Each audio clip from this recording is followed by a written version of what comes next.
نہ وہ عشق میں رہی گرمیاں، نہ وہ حسن میں رہی شوخیاں، نہ وہ غزنبی میں تڑپ رہی، نہ وہ خم ہے زلف ایاز میں۔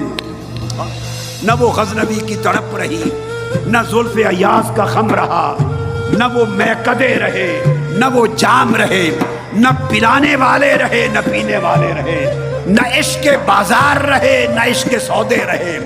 ہم روکھے ہو گئے، ہماری طبیعتوں کے روکھے پن نے دین کی معرفت ختم کر دی، مولا سے تعلق ختم کر دیا۔ ہم فتوے لگانے والے بن گئے، نفرتوں کے بیج بونے والے بن گئے۔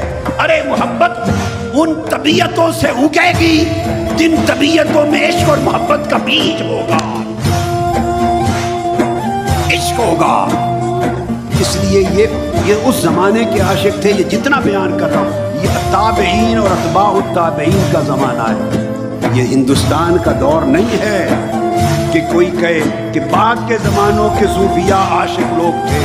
نہیں، یہ تابعین کا دور ہے، اتباع التابعین کا ہے، سلف صالحین کا دور ہے، اور لکھنے والے یہ احوال محدثین ہیں، ائمہ ہیں، محقق ہیں، جن سے حدیث کی سند لیتے ہیں وہ لوگ ہیں۔